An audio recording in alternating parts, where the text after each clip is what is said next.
तारीखी सरजमीन और मेरी आंखों के सामने बड़ी तादाद में मौजूद हमारे बुजुर्ग, माए बहनें और नौजवान साथियों, मंच पर मौजूद आपके सरपरस्त और पूर्व भारत सरकार के गृह मंत्री मोहतरम सुशील कुमार शिंदे साहब, आपकी लोकसभा की खासदार प्रणीति शिंदे जी, उधर साइड को मंच पर मौजूद आपके चारों जो प्रत्याशी हैं, कैंडिडेट हैं, कुत्सिया मनियार जी, नसीम खलीफा साहब, शहजादी बड़े पीर और शोएब महागामी जी, मंच पर मौजूद अल्पसंख्यक विभाग के स्टेट के प्रभारी अहमद खान साहब, ख्वाजा बिलाल जी, कांग्रेस पार्टी के तमाम पदाधिकारीगण, आने वाली 15 तारीख को आपका जो स्थानीय सरकार है उसको बनने और बिगाड़ने का दिन है। वो आपको घरों से बाहर निकलना है और आपकी दबाई गई बटन, आपका दिया गया वोट ये तय करेगा कि आपकी गलियां, आपके घर के सामने की नालियां, आपकी सड़कें, आपका पीने वाला पानी और आपके शहर की खूबसूरती, उसकी साफ सफाई होगी या नहीं होगी। बड़े बड़े भाषण दिए जा रहे हैं, बड़ी बड़ी बातें की गई हैं। 7 साल 8 साल पहले फडणवीस साहब जो वादा यहां के लिए आके करके गए थे, वही वादा फिर आकर के दोहरा के गए शहर में, मैंने सुना। और अगले 5 साल बाद इलेक्शन होगा तो फिर आकर के वही वादा दोहराएंगे, लेकिन वादा पूरा नहीं हो सकता क्योंकि पूरी भाजपा सिर्फ और सिर्फ जुमला देने का काम करती है और तो कुछ करती नहीं। प्राइम मिनिस्टर साहब ने 2014 में वादा किया था कि सबको 15-15 लाख रुपए मिलेंगे, 2 करोड़ नौकरियां मिलेंगी। बाद में अमित शाह जी ने खुद बताया कि वो तो जुमला था। तो फडणवीस साहब को भी वही मानना रहता है। यहां पर घड़ी लेकर के आपका वक्त खरीदने भी कुछ लोग आए, लेकिन वो ये भूल जाते हैं कि घड़ी से लाख महंगा तो घड़ी का वक्त होता है, जो इसकी कद्र करता है उसी का वक्त होता है। यहां पे सारे समाजों के लोग मौजूद हैं, लेकिन मेरी आवाज खास तौर से मेरे अपने समाज के लोगों तक पहुंच रही है। मैं आपका खासदार हूं राज्यसभा में, प्रणीति जी लोकसभा में आपकी नुमाइंदगी करती हैं और मेरी खुशनसीबी है कि मैं पूरे महाराष्ट्र की नुमाइंदगी राज्यसभा में करता हूं। मैं आपका इमरान प्रतापगढ़ी हूं। आपके मुद्दों पर खुदा ने मुझे शायरी कहने का, पढ़ने का हुनर दिया, तो मैंने उस शायरी का इस्तेमाल, उस हुनर का इस्तेमाल महबूबा के जुल्फ और आंचल पे शेर कहने के लिए नहीं, बल्कि नजीब की मां के आंसुओं पर नज्म कहने के लिए किया। और आज भी आपको इस बात पर जान करके, सुन करके फख्र होता होगा कि सामने लोकसभा में नरेंद्र मोदी जी बैठे हो या अमित शाह जी बैठे हो, अगर इस तरफ से एक ताकतवर आवाज, भले ही वो एक महिला की आवाज है, लेकिन जब प्रणीति शिंदे जी की आवाज उठती है तो नरेंद्र मोदी जी को अपनी नजर नीची कर लेनी पड़ती है। ये ताकत है सोलापुर के एमपी की। और आपकी दुआओं ने मुझे भी वो ताकत दी है कि मैं डरा नहीं, मैं झुका नहीं, कहीं छुप छुपा के खड़ा नहीं। जो डटे हुए हैं महाज पर, मुझे उन सफों में तलाश कर। एक ऐसा वक्त जब बोलने पर पाबंदी, सोचने पर पाबंदी, मजलूमों के हक में लड़ने पर पाबंदी, ऐसे वक्त में देश की सबसे बड़ी पार्लियामेंट में अगर सबसे मजबूत आवाज कोई गूंजने वाली आपको सुनाई पड़ती है तो वो आपके भाई इमरान प्रतापगढ़ी की होती है। ये ताकत आपकी दुआओं ने दिया है। यहां सुशील शिंदे साहब बैठे हुए हैं, हमारे बुजुर्ग, और इस शहर की सालों साल दशकों से खिदमत करते आ रहे हैं।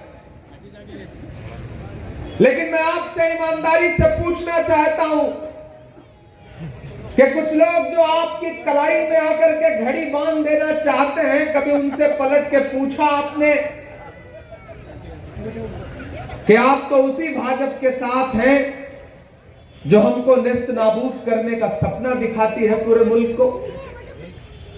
आपने पलट करके कभी अजीत पवार साहब जब वोट मांगने आए या उनके लोग वोट मांगने आए तो उनसे पलट के पूछा कि हमारी कब्रिस्तानें, हमारी दरगाहें, हमारी खानकाहें, हमारी इबादत गाहों को पामाल करने के लिए जब वक्फ के खिलाफ बिल लेकर के आई भाजपा की सरकार, तो पूरी अजीत पवार की पार्टी भाजपा के साथ खड़ी थी या नहीं खड़ी थी? आज आपके बीच में वोट मांग रहे हैं, लेकिन उस वक्त रात के 2:30 बजे जब लोकसभा में उस बिल के खिलाफ या उस बिल की हिमायत में वोटिंग हो रही थी, तो पूरा देश टीवी चैनलों पर नजर गड़ा करके देख रहा था कि कौन इस पाले में खड़ा है, कौन उस पाले में खड़ा है। तो उस वक्त अजीत पवार जी का एक एक सांसद भाजपा के साथ खड़ा था या नहीं खड़ा था, मुझे बताओ। लेकिन मैं पूरे फख्र के साथ कह सकता हूं कि रात के 2:30 बजे जब उस बिल के खिलाफ वोट पड़ रहा था, तो हमारा नेता राहुल गांधी रात के 2:30 बजे उस बिल के खिलाफ अपने सारे सांसदों के साथ वोट देने के लिए खड़ा था।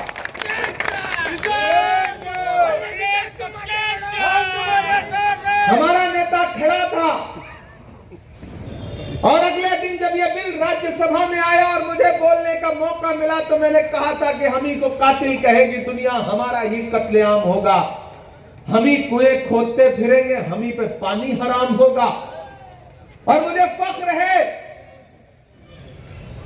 कि रात के 2:30 बजे उस दिन वोट होते होते राज्यसभा में 3 बज गया था। बीमारी की हालत में हमारी नेता सोनिया गांधी जी रात के 3 बजे उस बिल के खिलाफ वोट देने के लिए राज्यसभा में मौजूद थी। मैं इस बात का चश्मदीद गवाह हूं। अगर मैं इस बात का चश्मदीद गवाह हूं कि सोनिया गांधी जी उस बिल के खिलाफ वोट देने के लिए राज्यसभा में मौजूद थी, तो मैं इस बात का भी चश्मदीद गवाह हूं कि अजीत पवार जी की पत्नी उस बिल की हिमायत में वोट देने के लिए रात के 3 बजे राज्यसभा में मौजूद थी। तो फैसला तो आपको करना पड़ेगा कि आज जब वोट लेने का दिन आया है, तो आपके बीच में भाषण देकर के वोट तो मांगा जा रहा है, आपको बड़ा अपना बताया जा रहा है। लेकिन जब दलित और मुसलमानों के साथ सूबे में जुल्म और सितम होते हैं, तो एक भी आवाज उनकी निकलती है क्या? नहीं निकलती, बिल्कुल नहीं बोलते। लेकिन वो चाहते हैं कि आप सत्ता उनके हाथ में दे दो, वोट उनके हाथ में दे दो। मैं अभी अहमदनगर से होके आ रहा हूं, उनका एक आमदार है वहां पर, उसकी जबान आपने सुनी है, संग्राम जगताप की। अगर अजीत पवार साहब अकलियतों का, दलितों का, इन सब का वोट लेना चाहते हैं, तो आज तक उन्होंने अपने एमएलए संग्राम जगताप के खिलाफ कोई कार्रवाई क्यों नहीं की? सवाल है मेरा। मीठा मीठा गप, कड़वा कड़वा थू, ऐसे तो नहीं चलेगा। ये सोलापुर के लोग हैं, इनके नाम में ही शोला है।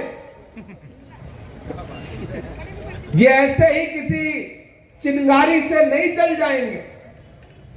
ये हल्की लौ से पिघलने वाले लोग नहीं हैं।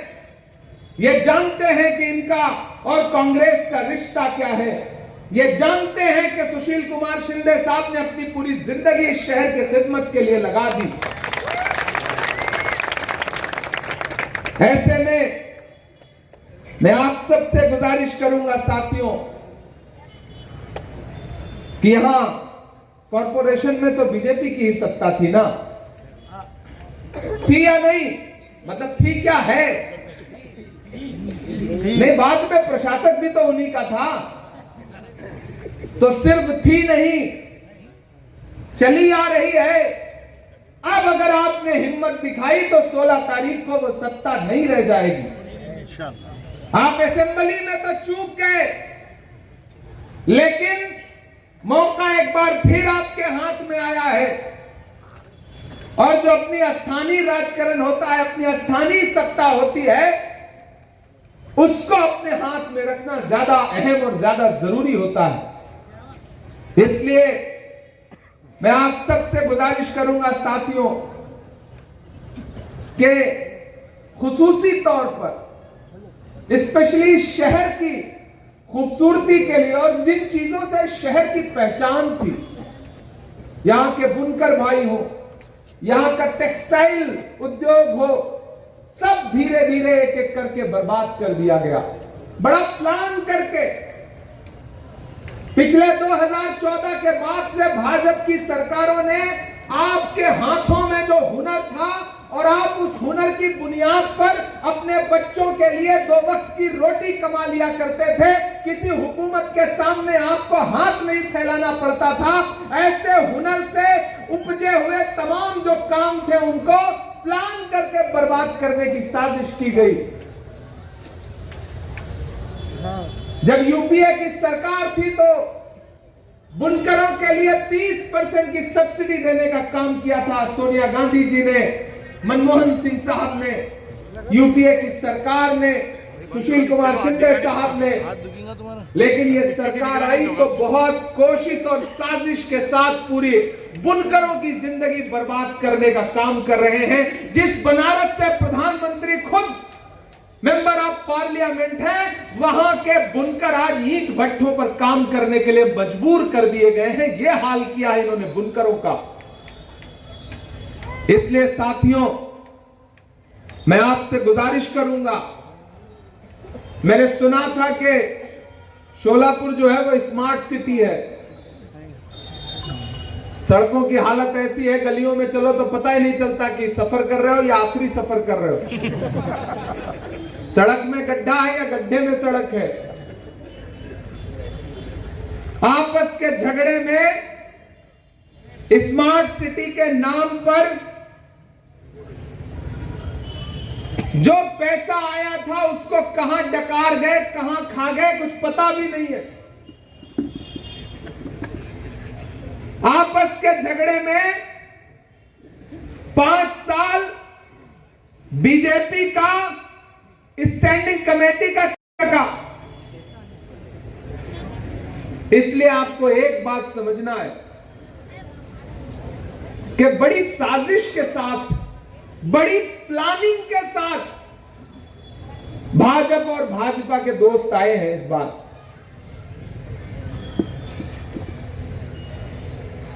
कमल खिलाने की कोशिशों में आपकी कलाई में घड़ी भी बांधी जाएगी और आपको मांझा भी पकड़ाया जाएगा। लेकिन होशियार रहना है। एक चीज तो जान लो शोलापुर वालों, मैं बड़ी मोहब्बत से यह बात आपसे कहना चाहता हूं कि चिरागों के सफर में दबदबा हो आंधियों का, तो फिर अंजाम जुल्मत के सिवा कुछ भी नहीं होगा। ये दुनिया नफरतों के आखिरी स्टेज पर है, इलाज इसका मोहब्बत के सिवा कुछ भी नहीं होगा। एक तरफ धार्मिक नारे लगा करके वोट मांगे जाएंगे तो दूसरी तरफ मजहबी नारे लगा करके वोट मांगे जाएंगे। लेकिन आपको एक बात हमेशा याद रखना है कि आप अपने मजहबी नारों का सियासी जलसों में इस्तेमाल बंद करवाइए, बंद करवाइए ये खेल। और वो आपको ही करना पड़ेगा, समाज को करना पड़ेगा। जो नारे मुकद्दस महफिलों के लिए होते हैं, जो नारे मजहबी जलसों के लिए होते हैं, अगर उनका इस्तेमाल करके वोट मांगा जा रहा है तो फिर समझ लो कि कहीं ना कहीं आपके जज्बात के साथ खेला जा रहा है। आपको यह बात समझनी पड़ेगी। सियासत और मजहब दोनों अलग अलग चीजें हैं। अगर कोई इसका घालमेल कर रहा है और घालमेल के जरिए आपका वोट लेना चाह रहा है, तो समझ लीजिए कि वो असल मुद्दों से आपको भटकाने की कोशिश कर रहा है। इसलिए मैं एक बार फिर आपसे अपील करूंगा साथियों, ये जो चारों नाम आपके बीच में है, कुत्सिया मनियार जी, नसीम खलीफा जी, शहजादी बड़े पीर जी, शोएब महागामी जी और माशाल्लाह प्रणीति ताई, इस बात के लिए आपका शुक्रिया अदा करूंगा कि आपने तो दोनों हमारी महिला कैंडिडेट दिया है, माशाल्लाह दोनों हिजाब वाली हैं। कुछ लोग तो तकरीरों में हिजाब वाली को पीएम बनाने आए हैं। हालत यह है कि कॉरपोरेशन का इलेक्शन है, कॉरपोरेटर जितवाना है, बात प्राइम मिनिस्टर बनाने की हो रही। तो इस खेल को समझिए। और हम तो कांग्रेस के लोग हैं, मैं तो फख्र से कह सकता हूं कि हमारी गुलबर्गा की जो एमएलए है कनीज फातिमा साहिबा, माशाअल्लाह वो हिजाब वाली भी हैं, नकाब वाली भी हैं। लेकिन मैं बाकी साथियों से कहूंगा जो प्राइम मिनिस्टर बना रहे हैं कि भैया पहले एक एमएलए, एक आमदार तो हिजाब वाली बनवा लीजिए, उसके बाद प्राइम मिनिस्टर बनवाइएगा। इसलिए किसी मजहबी और धार्मिक नारे के चक्कर में मत आइए। कोई आपसे घड़ी पहनाने के लिए आपके बीच में आए तो समझ लीजिए वो आपको टोपी पहना रहा है। बस टोपी इस बार हाथ की जगह कलाई में पहनाना चाहता है। इसलिए किसी झांसे में मत आइए। और ये जो हमारे चारों कैंडिडेट हैं, इनको चुन करके आगे पहुंचाने का काम करिए। प्रणीति ताई के हाथों को मजबूत करिए, सुशील कुमार शिंदे साहब को मजबूत करिए।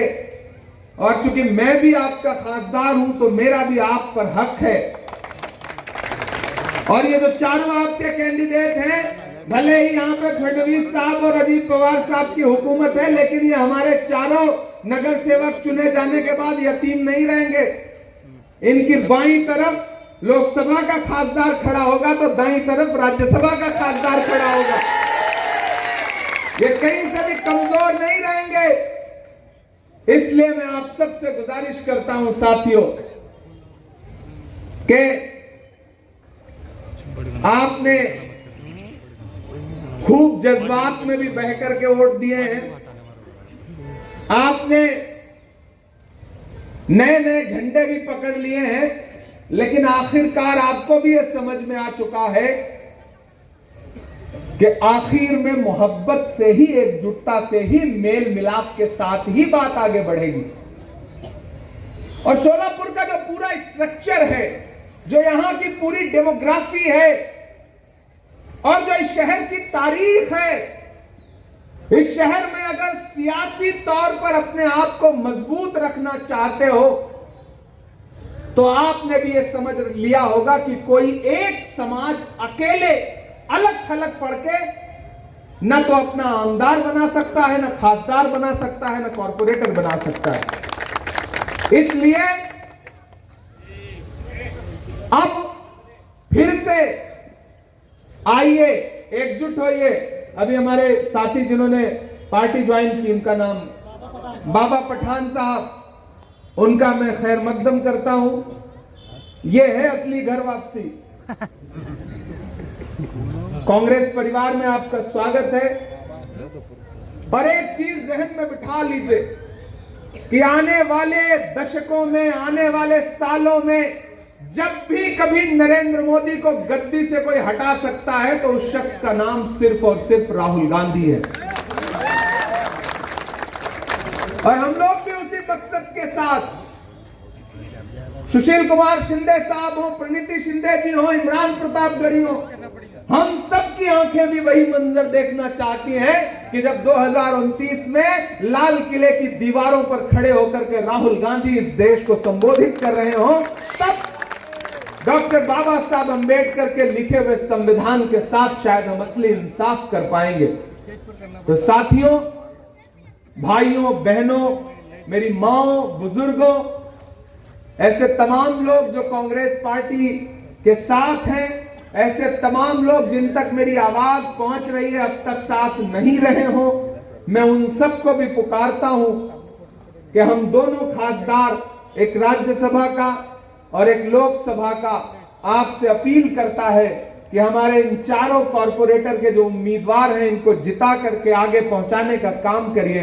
इंशाअल्लाह ये रात के 2 बजे भी आपकी खिदमत के लिए खड़े मिलेंगे और इनके साथ हम भी खड़े मिलेंगे। इनको इनकी निधि बाद में मिलेगी, इनको जिस दिन भी जरूरत पड़ेगी मैं अपना लेटर पैड इनको पहले दे दूंगा कि आप लोगों को जहां जरूरत हो हमारी निधि का भी इस्तेमाल करिए। इन इलाकों की खुशहाली के लिए, इन इलाकों की तरक्की के लिए, इन इलाकों की खूबसूरती के लिए, यहां साफ पानी आ सके। अभी आपने देखा होगा कि इंदौर में जहरीला पानी पीने की वजह से 1 दर्जन से ज्यादा लोग मर गए। और जब भाजपा के मिनिस्टर कैलाश विजयवर्गीय से मीडिया के लोगों ने पूछा कि ये क्या है, क्यों जहरीला पानी आ रहा है, तो उन्होंने कहा क्या घंटा वाला सवाल पूछ रहे हो। तो भाजपा के मंत्रियों के लिए, उनके सहयोगियों के लिए, उनके दोस्तों के लिए इंसानों की जान की कीमत घंटे के बराबर है। घंटा मतलब ये आवर वाला घंटा नहीं, वो बजने वाला घंटा। इसलिए आप सबसे अपील है साथियों कि हमारे इन कैंडिडेट्स को जिताइए और चुन करके उन्हें भेजिए। ये शरीफ भी हैं, ईमानदार भी हैं और कोई 2 नंबर का कारोबार भी नहीं है इनका। किनके हैं ये तो आप जानते ही हैं। बहुत शुक्रिया।